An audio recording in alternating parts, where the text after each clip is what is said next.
凡俗之体，竟能接我一掌。年轻人，你很不错啊。他能接你这一掌，怕是功力已真化境。仙凡有别，可不只是说说而已，一字之差，那可是天壤之别。不过年轻人，我还是得提醒你，以后出风头之前，还是得掂量掂量自己的分量。毕竟不是所有仙门弟子都像我们这般好说话的。罢了，一场误会而已。这瓶养元丹，就当是赔礼了。养元丹可是好东西，既能修复伤势，也能增加修为。老板娘，你赚翻了。哼，妖女，你也不是个什么好东西。真是没看错呀，有两下子。这次就算了，下次见面让我看看你的真本事。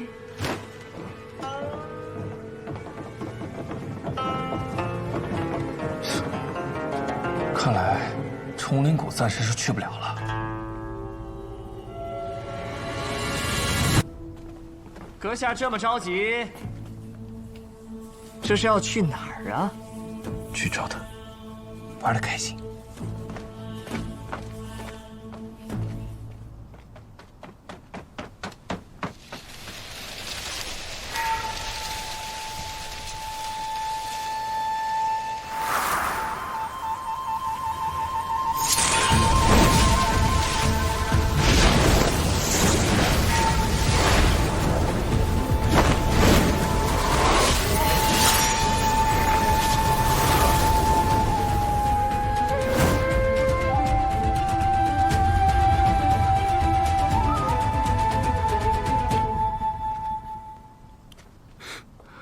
一个练气的修者也值得费这般功夫。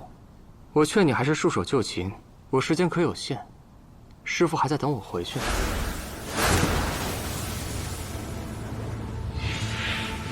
张嘴闭嘴的都是师傅。南宫孤鸿，你都多大的人了，还没断奶？还是你的道心乱了，对你的师傅产生了什么龌龊想法，想娶她当媳妇儿啊？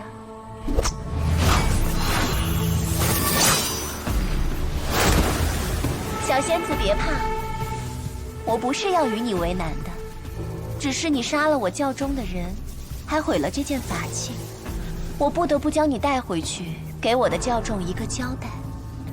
你和那鬼先生出自同一宗门。是啊，但我不想给他报仇，我只是不得不奉于命令对你出手。不如你乖乖跟我回去，我保证留你全尸。一丘之貉，讲道理都不听，那便只能动手了。阁下可真是出了好大的风头啊！破了我的阵法，还扫了仙门的颜面，如今又想救下那个女子，怕是故意与我为难。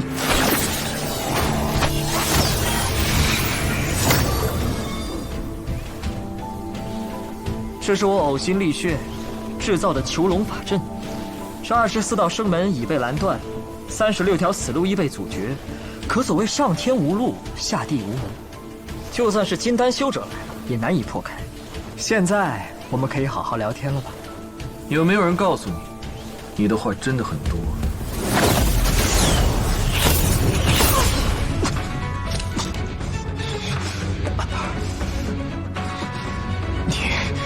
你究竟是什么位阶？没算过，但破你的阵足够了。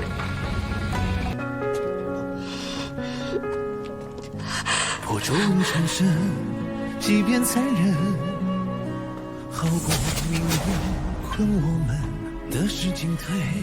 书上说了，换完肉就能看见颜色了，应该快了吧？是魂换骨我都忍，是痛入归涅槃生，只为余生换回一世为人。让我烈酒一樽醉三更，让我有缤纷灵魂，让金钱道的疼痛来为我活着作证，让我成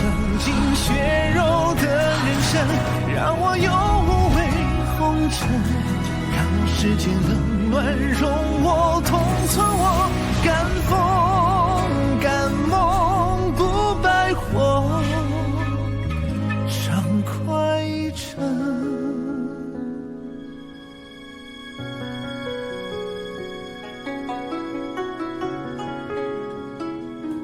破皱纹缠身，即便残忍，好过命运困我们。得失进退，皆当作千年容忍。众口铄金，积毁销骨。我们虽然接触不多，但我觉得你跟外面说的并不相同。如果你真是个贪财怕势之人，为什么不来求我帮忙？毕竟在世俗眼中，我也是个修行者。你不想活吗？让世间冷暖容我同存我，敢风敢梦不败火，畅快尘。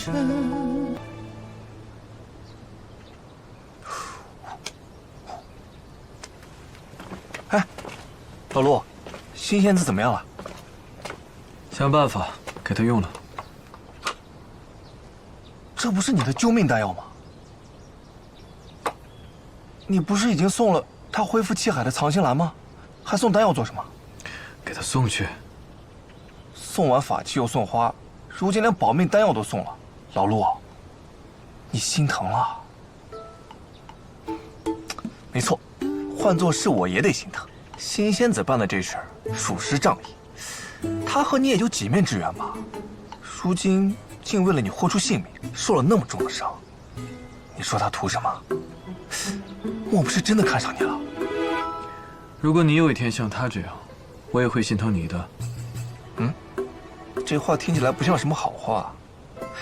不过今天我心情好，我带你去个地方，长长见识。长见识？走了，到了就知。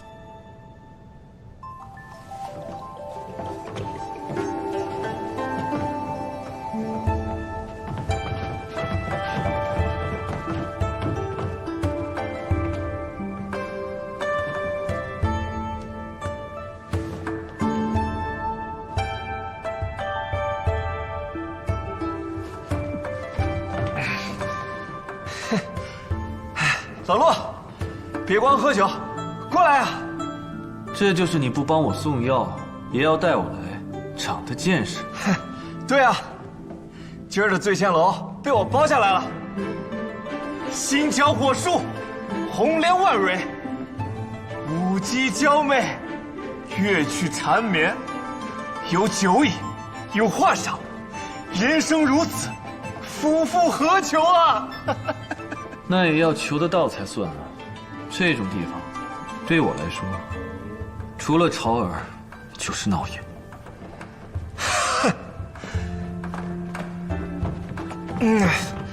世间万物都离不开平衡二字，就像那太极，阴阳相抗，有舍才有得。你们战鬼族天生体魄强健，修炼飞速，就连血液都能疗伤。要是其他地方再与凡人无异，那岂不是所有好处都被你们占去了？那是神的惩罚。知道是惩罚，这不是在开解你吗？你就这么想，凡人要是想修炼成神，也得遭大劫小难。你想要变成人，也得走这么一遭。这么想，心里是不是就舒服些了？并不。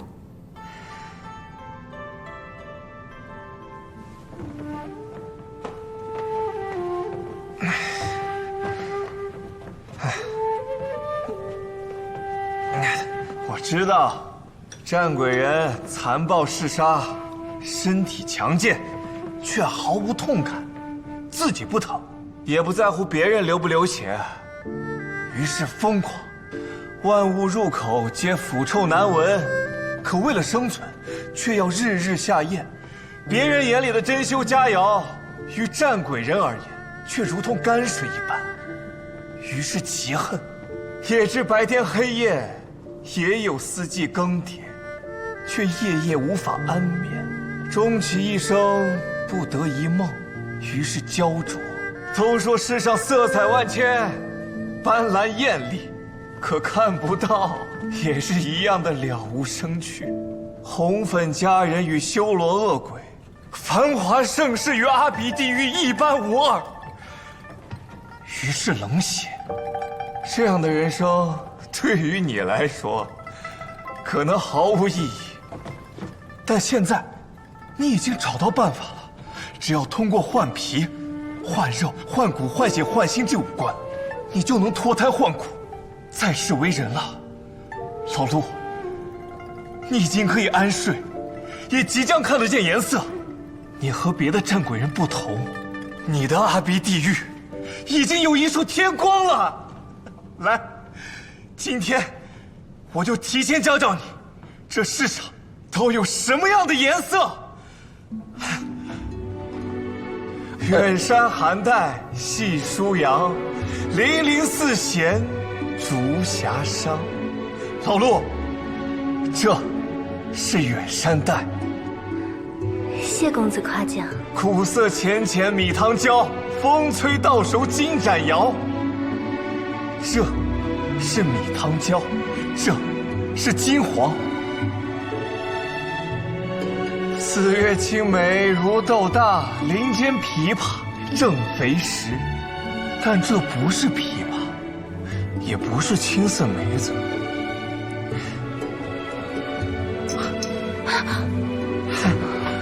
这才是青梅色。你说的这些我根本就分辨不出来。我就想问问你，你的领口是什么颜色？红色。红色。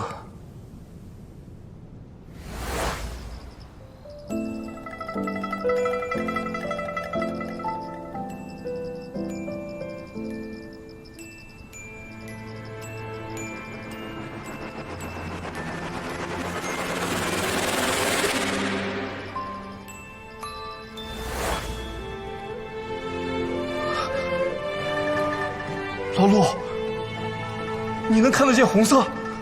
对，我现在能看到红色了。老陆，你能看得见红色，你能看得见颜色了，你能看得见红色，你能认识颜色了，老陆，红色。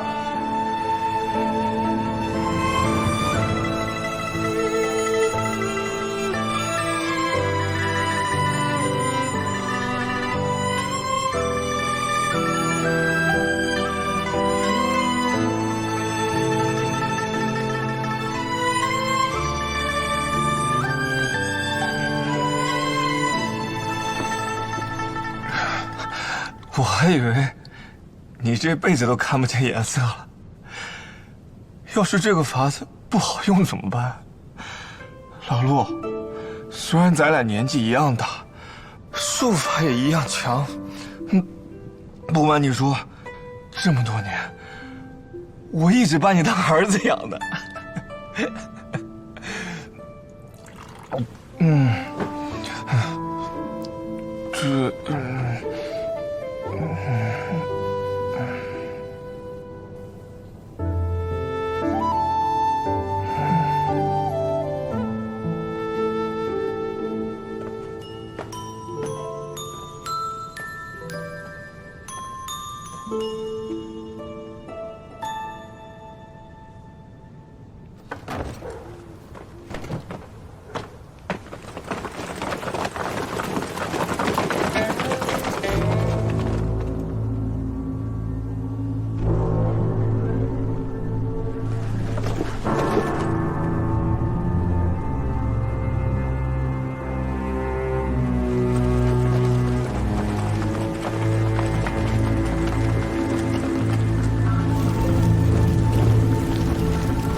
来了。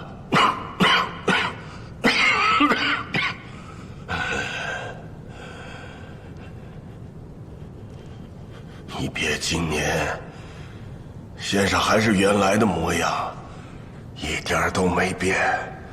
这宫廷也没变，连块砖瓦都没碎裂。都说岁月匆匆催人老，可被这时光洪流带走的，似乎只有朕一人。时光匆匆，皮囊衰老，无可避免吧？先生说的是。来，你快请坐。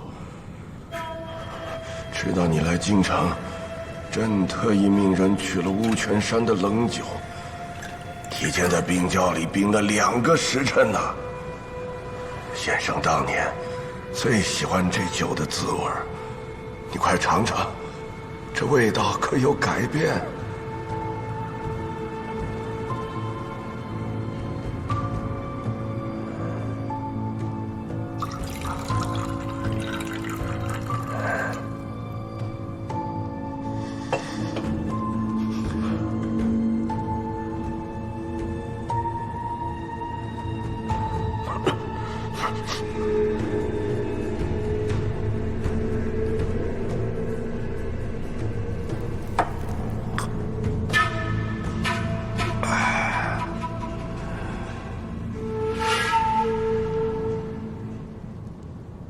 先生这些年在外头行走，不知可否听到什么朕的传闻呢？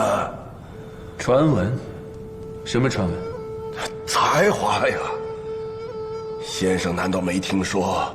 世人皆说朕书画双绝，金石书法，诗词无一不精，笔力雄奇飘逸，俊逸若仙。朕在文坛上还有一个名号呢，叫做四会仙人，意思就是说，朕的书画有惊风扰雨、镇鬼摄神之能。先生难道不知？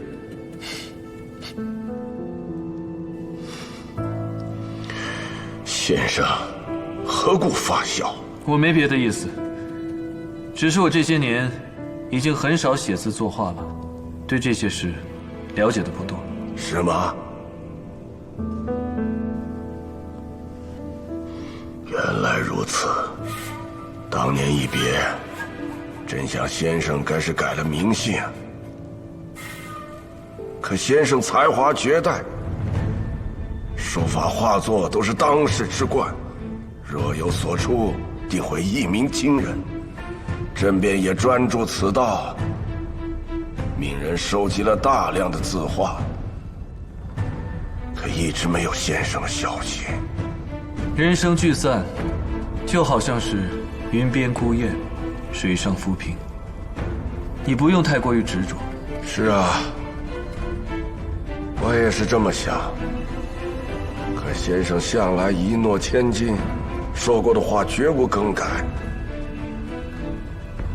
可是先生，这一次，你为何回来了呢？啊？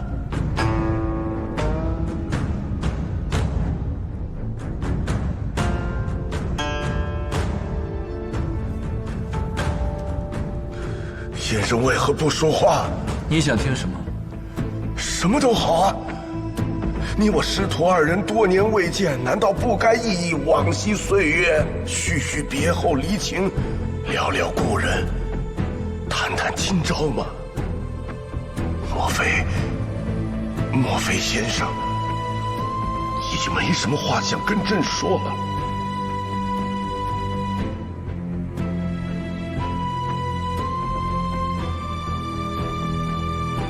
你害怕了？怕？哼，朕怕什么？是啊，你有什么好怕的？现在你已经获得了你想要的一切，锦绣江山，亿万子民。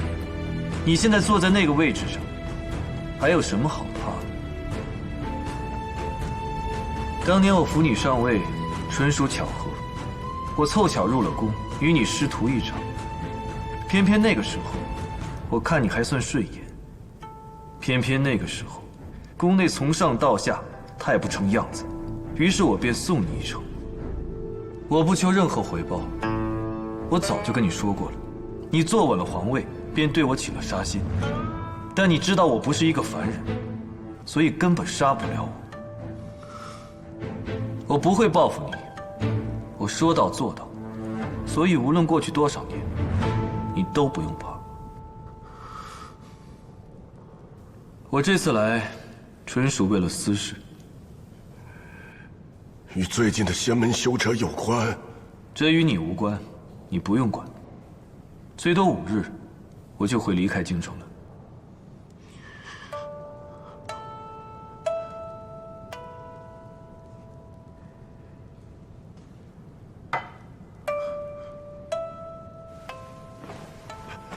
先生，先生，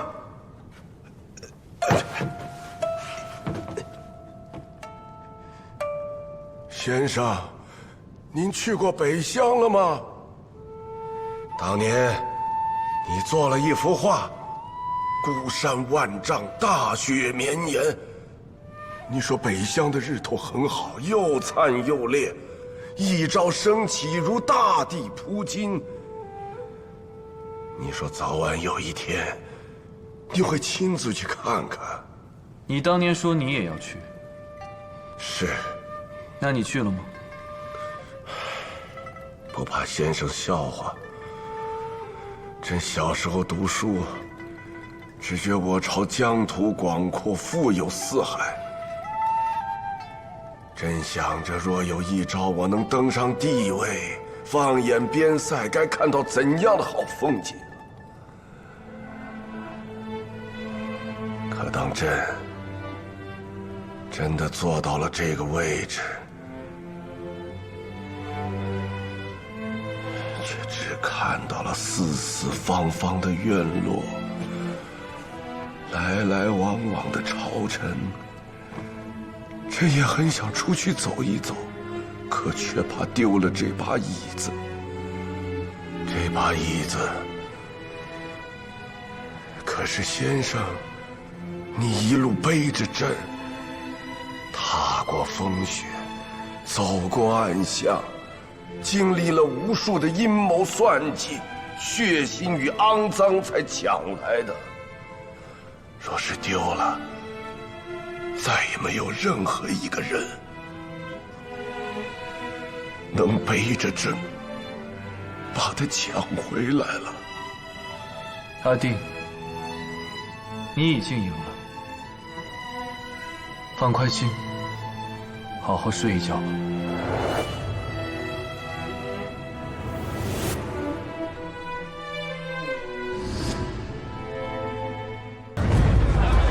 官府有令，3日不得避户，凡城中女子出入皆需官府凭证。官府有令，3日不得避户，凡城中女子出入皆需官府凭证。官府有令，3日不得避户，凡城中女子出入皆需官府凭证。照这么个找法，很快就要找到那边了。要不咱们给他送出城吧？他伤得那么重，不方便移动。有什么不方便的？给他抬出去就是了。现在这个情况，是你能出面，还是我能出面？也是，在他眼里，你现在是个死人，的确不太方便。现在事情闹得这么大，以新仙子的脾气，要是知道之前你在假死骗他，8成会跟你拼命。哎，去哪儿啊？你要去哪儿啊？他们找过来怎么办？别让他们找过来啊！怎么不让他们找过来啊？那是你的事儿。怎么就成我的事儿了？那不是你娶的媳妇儿吗？要不你进宫去找小皇帝，把那个姓梁的给砍了，他死了，新仙子就可以离开京城了。啊！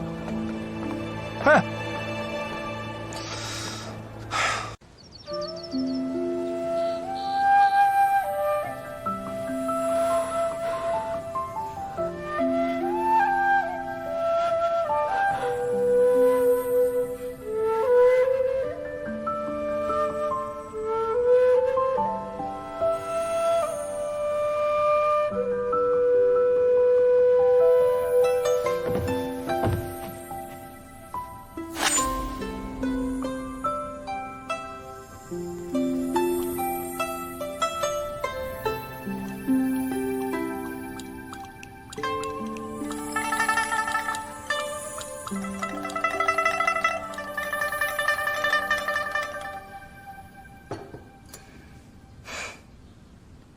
甜吧？酸死了。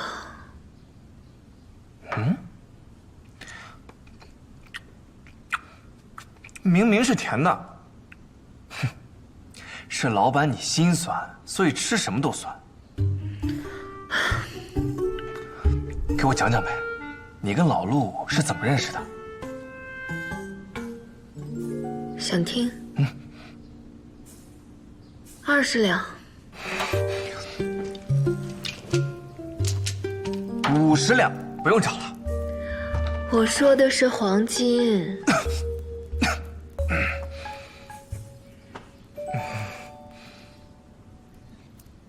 也罢，今日店里没什么客人，我也没有什么事情要忙，就同你讲讲吧。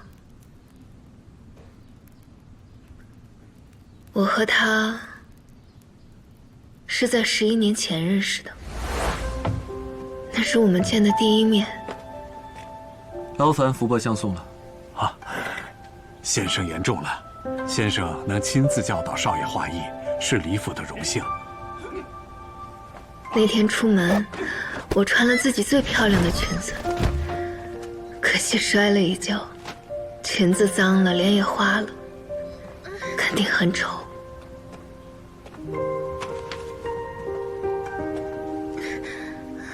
没事吧？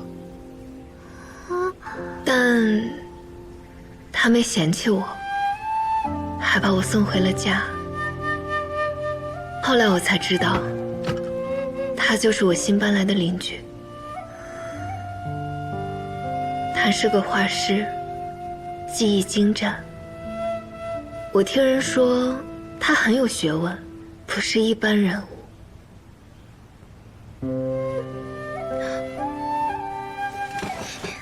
他不爱吃饭，2日也吃不上1顿，瘦的骨头都要凸出来了。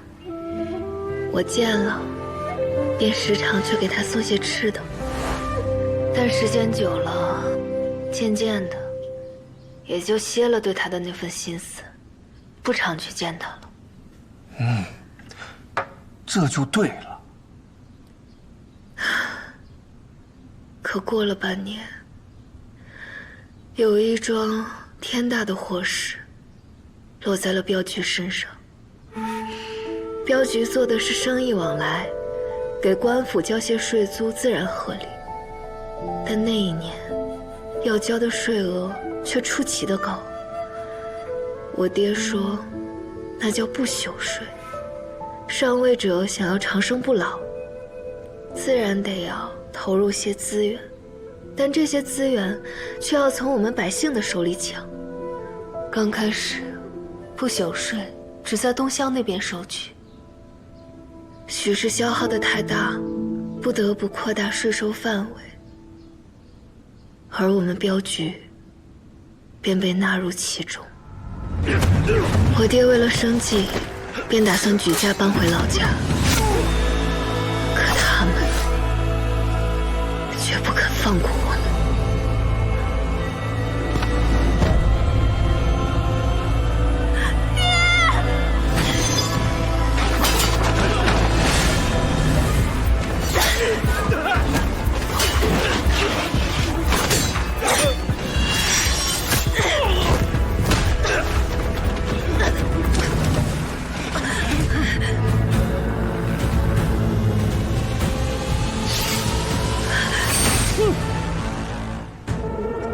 以为自己没救了，可他出现了。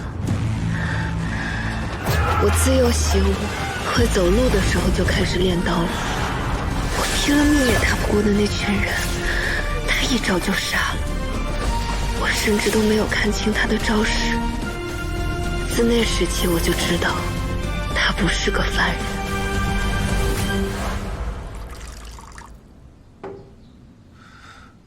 再后来呢？后来，他就走了，再也没有回来过。那些蒙面人死了，可我知道，我的仇家还在，就是我们那儿的县令。他贪了税银，填不上窟窿，便想用百姓的家资去填，于是装作盗匪，抢夺财货。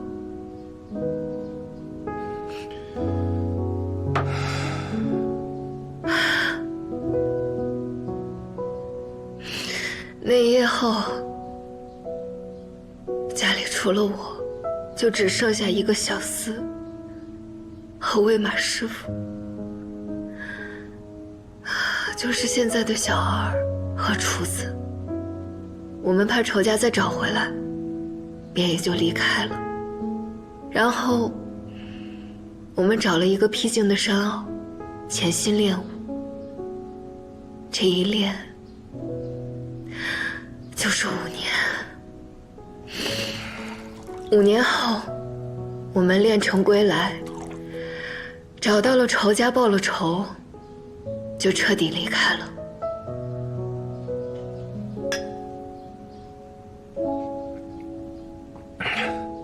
然后就在这儿开了平安客栈。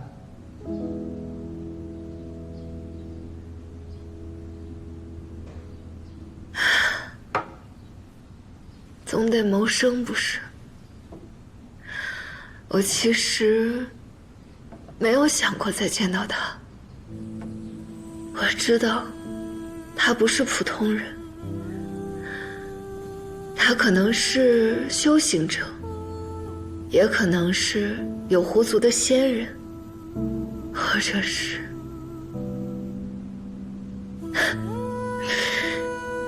已经不重要了。我知道我们不是一路人，注定也没什么结果。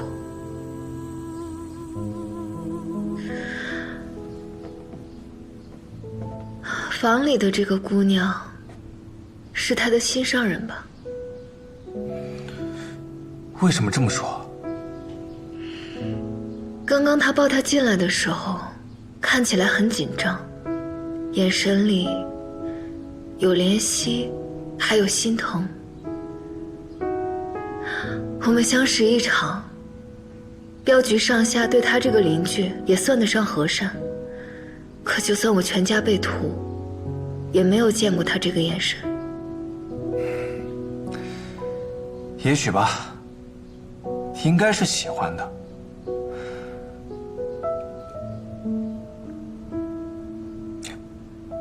唉，可惜啊，也注定没什么结果。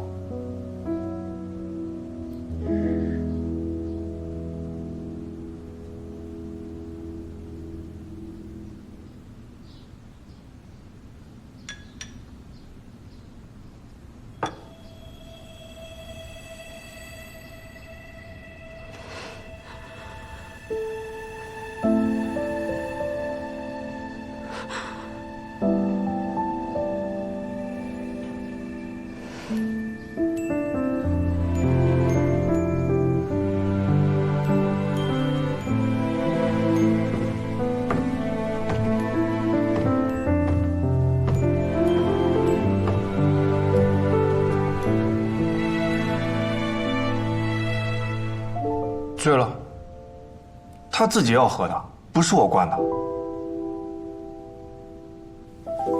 唉，也没喝多少，谁知道就这样了。小二去给他熬醒酒汤了，等会儿灌下去，估计就能醒了。但也可以理解，多年情伤一朝袭来，可不是闹着玩的。你知不知道，他这么多年没嫁人，是心里记着你呢。你看见多少人？哎，对了，楼上新姑娘怎么样了？已经喂了血，很快就能好了。你的血自然是疗伤圣品，不过你有没有想过，等她醒过来，你该怎么办？她之前可是以为你死了，拼了命去救你，现在你好端端的在这儿，就算傻子也该知道不对劲了。更何况，她昨晚都看到你的脸了。要不你跑吧？跑？对，跑。跑了多干净，谁也找不着你。二位没有，我先带他回去了。好，心狗肺的。都说一醉解千愁啊，他可以，你也行。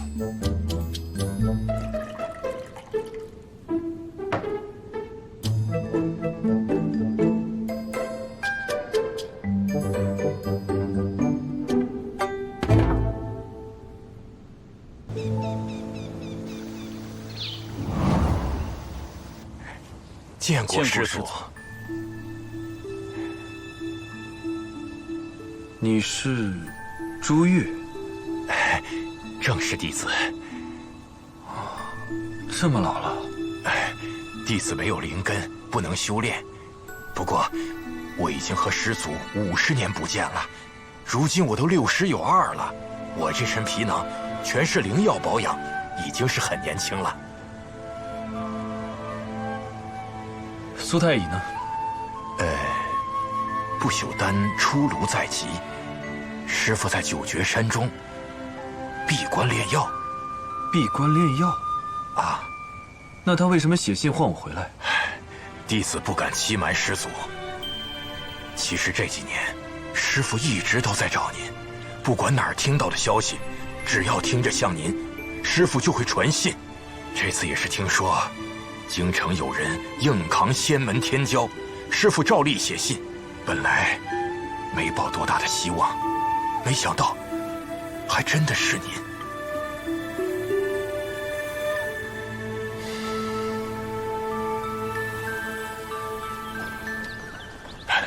师祖请。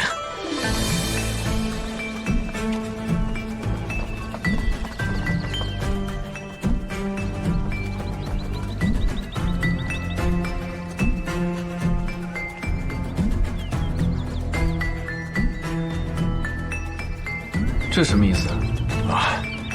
不朽丹即将出炉，师父需要全力以赴。为防宵小们惦记，师父专门命我将此门给封死了。嚯，这封的也够严实的。有用吗？有用。这洞内还设置了断龙石，只有从里面才能打开。若是有人想在外面强攻的话，这整个山腹就会崩塌，到时丹毁人亡，一无所有。这个苏太乙啊，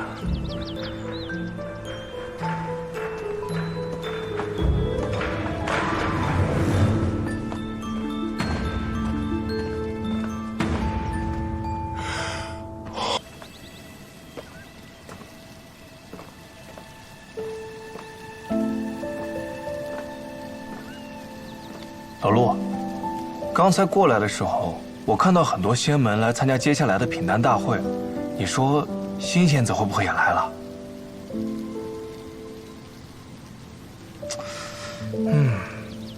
就他那2下子，应该不会被派来参与这么重要的事情。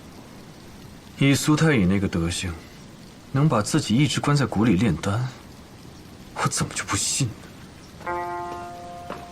哎，你去哪儿啊？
这天元派日月洞逍遥宗的人何在啊？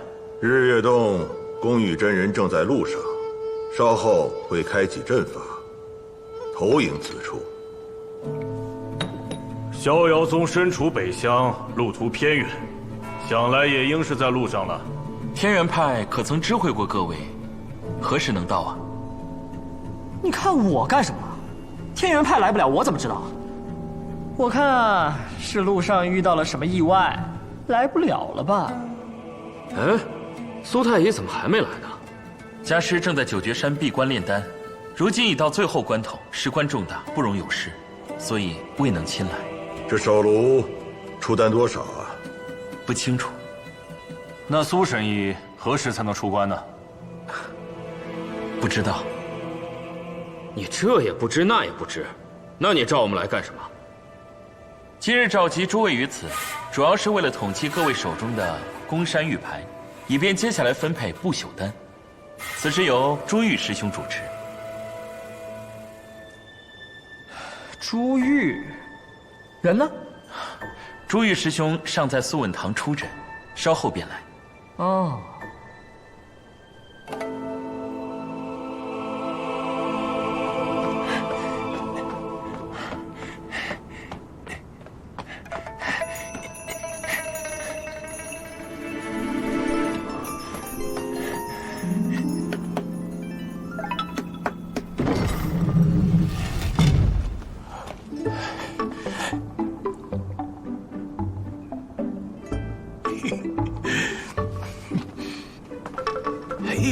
来来来，哎，师傅，都准备好了。哎，好好好。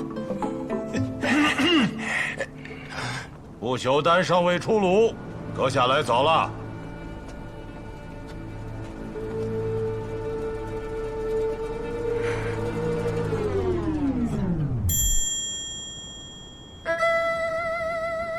哎呦，我说师傅啊，楚英叔，你们可吓死我了，还以为是刺客呢。你不是向来胆大包天吗？还怕刺客？